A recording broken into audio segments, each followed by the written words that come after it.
Hi, wir sind Nathalie und Moritz und mit unseren beiden Kindern reisen wir auf unserer Stella um die Welt. Begleitet uns auf unseren Abenteuern und abonniert unseren Kanal, um kein Video mehr zu verpassen.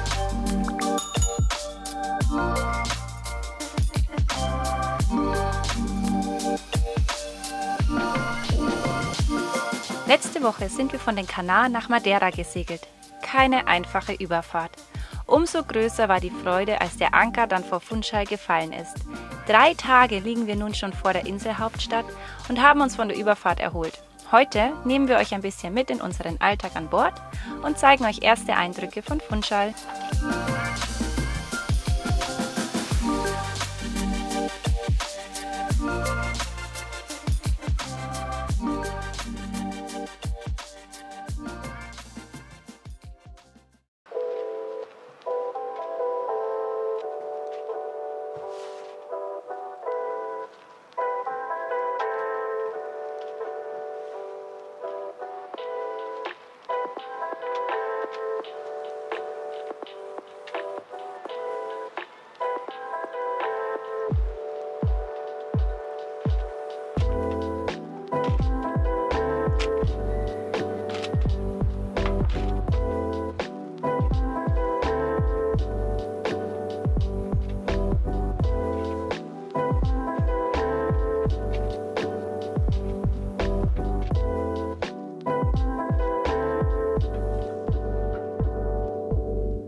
On arrival and departure, even if only moving to another harbor in Madeira.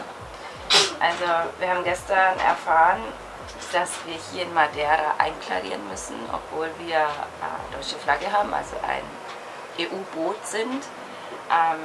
Alle Boote müssen hier einklarieren und das haben wir nicht gemacht. Wir sind Samstag angekommen, gestern war Sonntag, heute ist Montag. Ich hoffe, die drücken mal ein Auge zu, weil gestern vielleicht Sonntag war, weil Wochenende war. Wenn wir es dann herausfinden, wie das ist.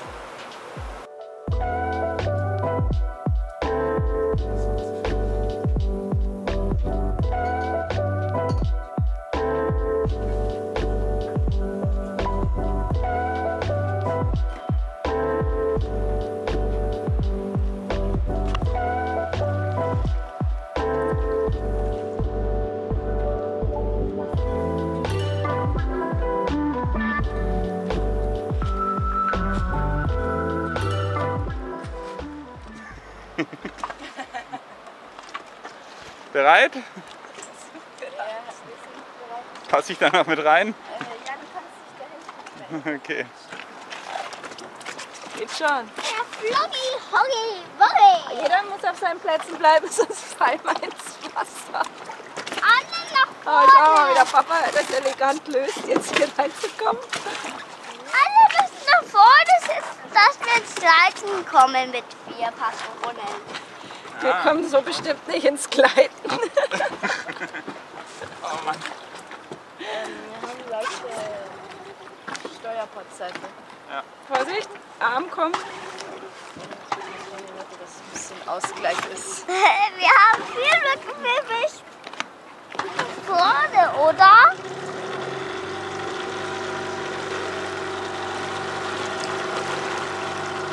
Hey, oh, hey, oh, hey, hey, oh, hey, oh, hey, hey, oh.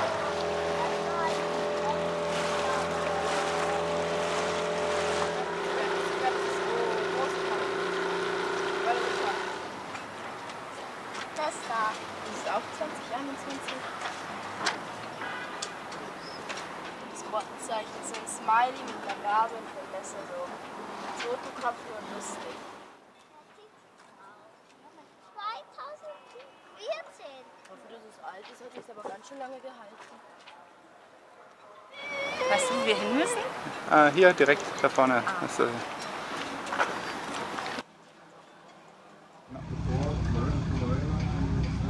okay.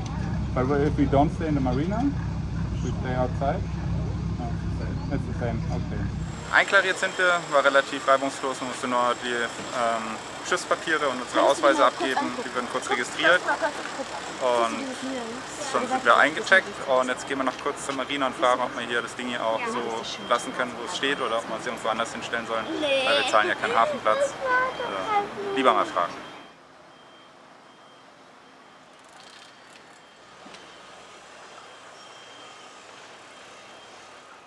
Die Formalitäten sind geklärt und unser Dingi steht sicher am Hafen. Das heißt, wir haben jetzt Zeit, um die Stadt ein bisschen zu erkunden. Los geht's! Fahr mal vor!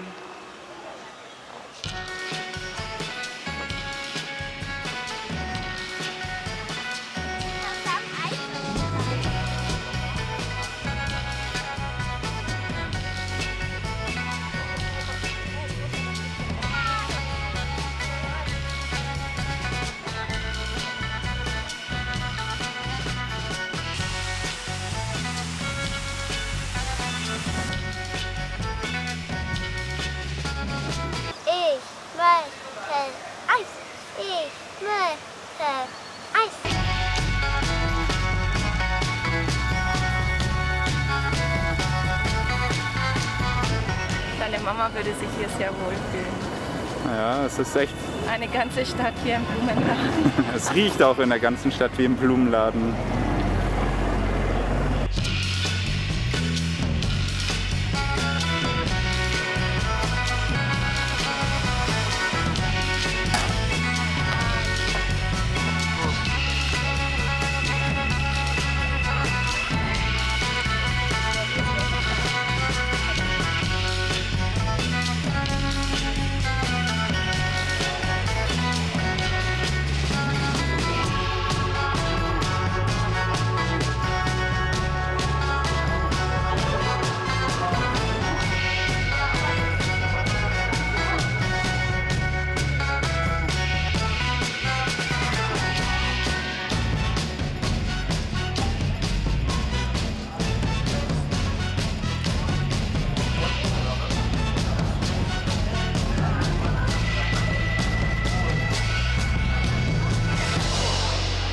Wir waren jetzt auf diesem Markt und haben uns das Ganze angeschaut. Es ist wirklich schön hergerichtet, aber wir werden hier auf keinen Fall einkaufen. Wir waren vorhin in den Straßen und haben uns das leckere Obst dort angeguckt und dort werden wir jetzt auch wieder einkaufen, denn das hier ist mindestens 3 bis 5-mal so teuer.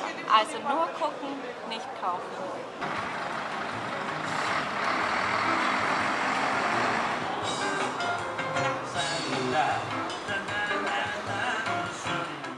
Funchal ist die Hauptstadt der portugiesischen Inselgruppe Madeira.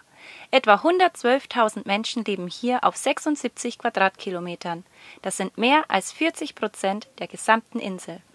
Funchal ist definitiv einen Besuch wert. Ein Mix aus historischen Sehenswürdigkeiten und exotischer Natur. Hier können wir locker ein paar Tage verbringen, ohne dass uns langweilig wird. Irgendwie scheint sich die Stadt immer ein wenig zu verändern. Sie wird an jeder Ecke liebevoll dekoriert und gepflegt. Doch den besten Blick gibt's immer noch vom Wasser aus. So wie sich die Häuser an die grünen Hügel und die steilen Hänge schmiegen, wirkt die Stadt fast wie ein riesiges Amphitheater. Essen ist fertig, wir sind zurück an Bord. Ich hole mal die Kinder aus ihren Löchern. Jonas sitzt hier, aber ist auch in einem Loch gefangen. Essen!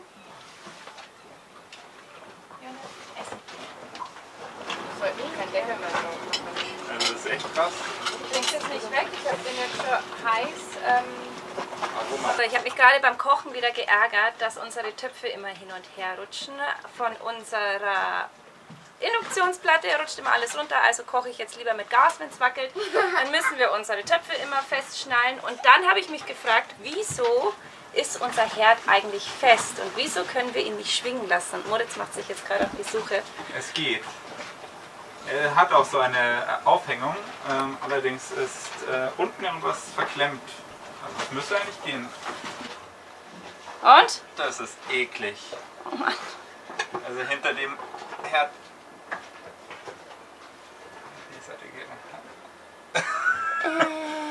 Ich Ist mein Messer hintergefallen. Ja. Ich tue das ja gleich hier rein. Ne? Oh. Willst du noch wissen, was da unten liegt?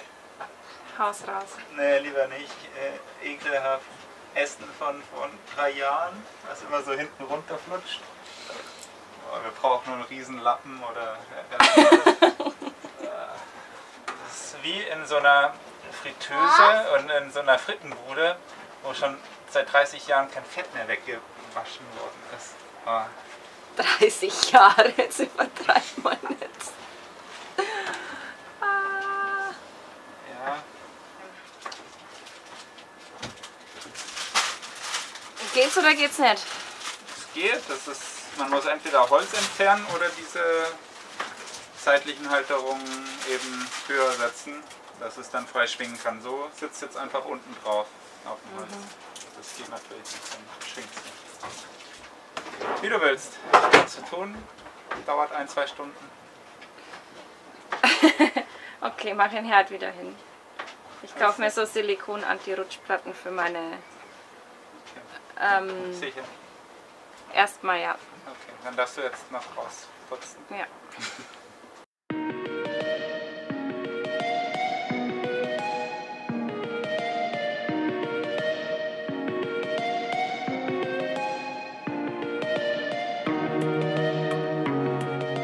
Wir beginnen unsere Tage vor Anker meist aktiv. Heute schnappen wir uns unsere Stand-Up-Paddles und paddeln ein Stück vor bis zum Naturschutzgebiet, welches an Funchal grenzt. Was uns hier schon bewusst wird, ist, dass Madeira eine gewaltige Natur hat.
Okay Leute, wir sind schon eine ganze Weile jetzt auf Madeira und haben viel Zeit in Funchal verbracht, einfach weil wir da gut ankern können und alles Mögliche erledigen können, Wäsche waschen, einkaufen und was man eben so für den täglichen Daily Life on Board braucht.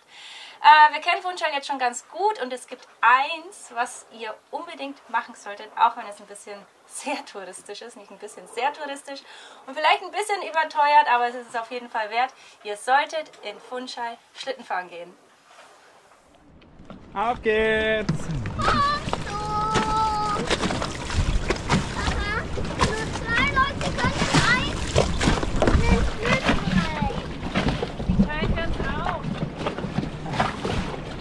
Jonas mit mir? Okay.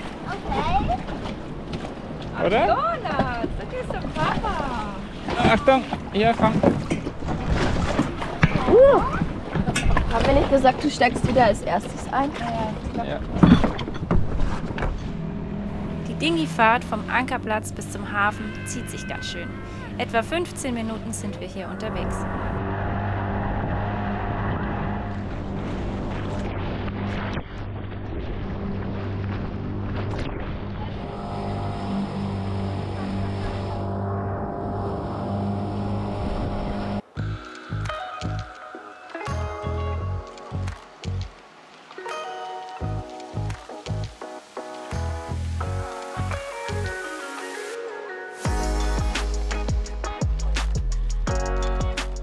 Die Gondelfahrt gibt uns einen wirklich schönen Ausblick auf Funchal, doch der Preis hierfür ist unserer Meinung nach etwas hoch angesetzt. Später erzählen wir euch noch von einer sehr viel günstigeren Alternative, bei der wir auch einiges von der Stadt zu sehen bekommen.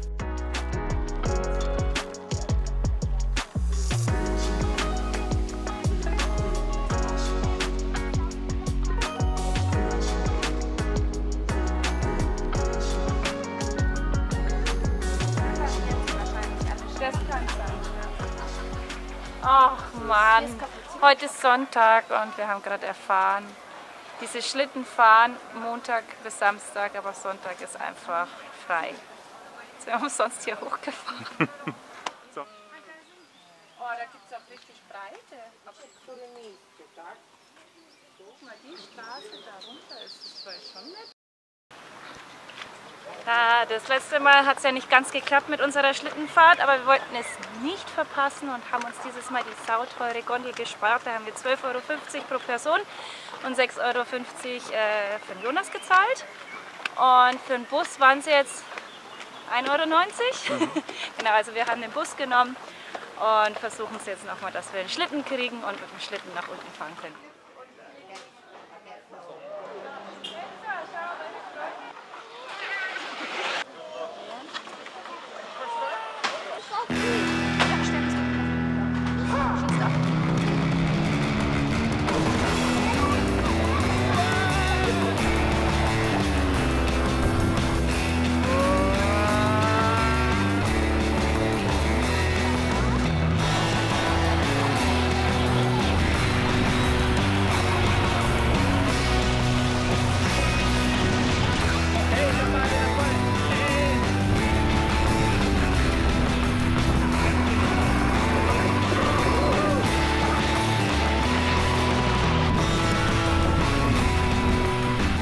Vielen Dank fürs Zuschauen. Wenn dir unsere Videos gefallen, freuen wir uns über einen Daumen nach oben und ein Abo. Nächste Woche starten wir mit unserer Erkundungstour. Wir segeln vom Osten bis in den Westen Madeiras, besuchen eine unbewohnte Insel und bekommen einen Eindruck davon, wie wunderschön diese Insel ist.